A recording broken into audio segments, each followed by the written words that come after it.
Okay, and I think we're recording. So this is our Excellent. tea time talk with Well, water. it was supposed to be a tea time chat, but we finished our cups of tea now, so we're on the water. So. Oh well. Okay, so what we thought we'd do, we're making quite a habit of this actually, aren't we? But we have got that other bit of content that we really wanted to share, building on from what we were talking about. We said we'd share a bit of our creating the future approach that we work through with clients. So it's a quick run through and people can ask us if they want to know any more about it. Okay, so if I just share screen here, is that looking okay at your end, right? That's looking good, very visible. So I guess one of the questions that people are asking is, you know, how do we design our organization for 3 years time, 5 years time, 10 years time, whatever the time scale is? How do we get the content of that future pyramid?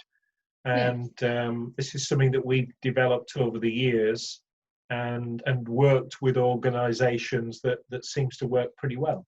Yeah, and I think why it works well is because it is a collaborative process. What we've tried to do is involve team or representatives of the full organisation. So in one way or another, it is that collaboration that people are all involved in shaping their future, as it were. And I think also, and we would say this, wouldn't we? But it's crucial to have somebody who's good at facilitating the process, managing the process, and who doesn't have a stake in the content. So I suppose it's worth saying that, and it's worth saying that it's a little bit different. It's not a round table discussion per se. It's a very creative process where we're engaging people's heads, hearts and mind and body in the process. We'll share the simple way, but you can probably tell that there's other ways of facilitating it. Will add even more kinesthetic appeal, etc. So let's just run through the basics of the process so that anyone could pick it up. Yeah, okay, so we whacked down a few bullet points about this, didn't we? The first thing to say is what is useful, maybe not essential, but to have an understanding of where you're at currently.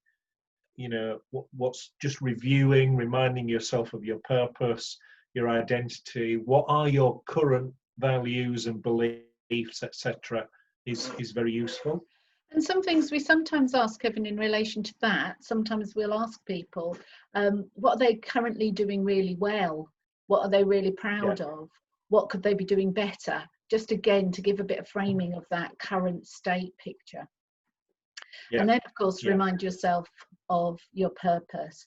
Now, in general, as we were saying earlier today, one wouldn't anticipate that the purpose is going to change, but you certainly want to remind everyone that is the purpose and that everyone's still bought into that. Yeah, because ultimately, this is about defining everything underneath the purpose in 3 years, 5 years, 10 years time. Yeah, excellent. And I suppose that's a point as well, isn't it? What we've got in the orange box there is saying, you know, you define whatever period of time you're looking at, whether it's 6 months or 10 years, you're defining that up front. And whatever timescales you choose, you're wanting to consider, well, what do we know about our operating environment? That might be changing, and it might be forcing changes upon the organisation. It might be creating new opportunities or new constraints, you know, regulations changing, things in the economy changing, those things that you may be able to look ahead and notice that may be drivers for shifts or tweaks to your organisation.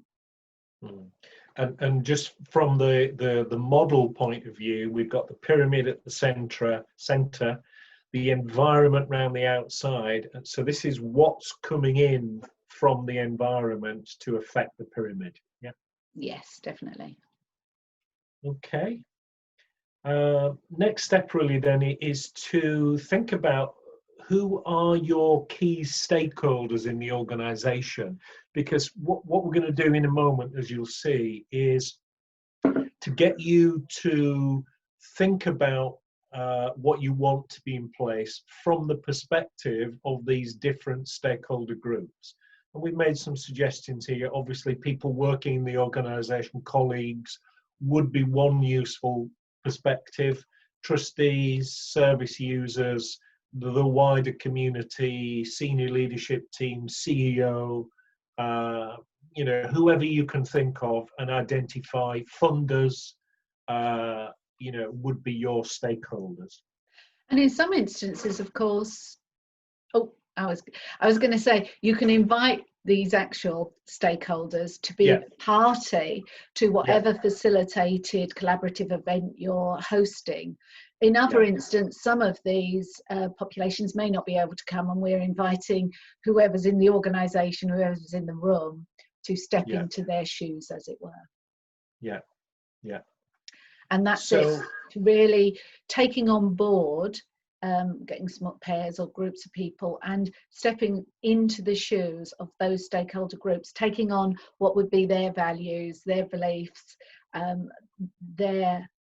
what's driving them, what's important to them about your organisation, as far as possible, just being able to step into their shoes as you consider these questions. Yeah. So what it might look like is that we take a group of, let's say, half a dozen people, and we say, right, for the next 10 minutes, 15 minutes, imagine you are the trustees now. Take on board their beliefs, blah, blah, blah, and just capture what do you see in 5 years' time as a trustee that lets you know this organisation is being true to itself, living its values in its own purpose. And the questions are very specific.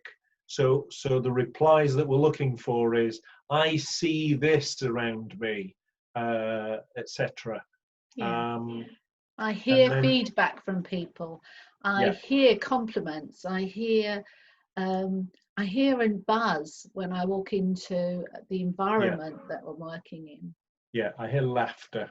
Yeah. And what do you feel? And again, some specific feeling. I feel a great swelling of pride in my chest, or whatever it might be. Yeah. And they are interesting questions. So I think many of the people we're talking to now, we've already encouraged you to think about these specifics, because what we're considering here is what really is happening. We're taking you into the future to be able to feel and experience some of that. And you can see how that can be quite motivational, quite exciting, and perhaps a different way of approaching considering how we can together work on our strategy for the future. I'm just gonna whiz ahead slightly, and we have a very simple way of capturing these things, but to capture things, we would tend to do it in a very active way, get everybody up on the feet, because that has a different energy. People writing on post-its, very old school, but it's great. It works really well. People writing on post-its and just capturing their responses. So you've got that sort of dynamic energy in the room. And it'd be quite light energy as well, isn't it? Yeah. It's very active, and the energy is great. Yeah. Yeah. And what's interesting, I think, as well, is just going back to an earlier point, that if we can get an actual trustee, for example, and then say, okay, think about it from the trustee's perspective in 5 years' time, you get one perspective. But if you get a service user and you say, imagine you are a trustee, what does the trustee say in 5 years' time, and vice versa, you get a really interesting set of responses in our experience. And I suppose that's part of the purpose of the exercise, really. It's to get a really holistic view. It's to look from different perspectives. It's not to get stuck in one way of thinking or one group's way of thinking. And it's that mutual collaborative design and sharing. And the learning that is gathered in that exercise itself is enormous. People really learn to and discover about these other populations and key stakeholders from many different walks of life, and they may not never have had the opportunity to spend a bit of time thinking about it from their perspective. So it's a very holistic, dynamic approach, really. The other thing that works very well for me as well is that people are not constrained in terms of their thinking and their imagining in any way. The only framing we're giving them is the purpose. So, you know, if they are imagining that the organization is going to be 10 times bigger or whatever, you know, they have free rein to do that. Yeah. As long as the purpose is being served. Yeah. And I suppose there's another point to make there, Kevin, about the fact that what we're asking them, you'll see it's in the present tense, the questions. So we're actually inviting the person to be 3 years hence and seeing what they're seeing, not making it up, that we're taking them there. You do what you can to establish that you're taking them on that journey. So they're there and they're talking in real time as if they see it. And that's why the emotive engagement is so powerful in this. And that sequence of questions is important to do it that way, because it enables people to associate into those imagined future visualizations, if you like. Yeah.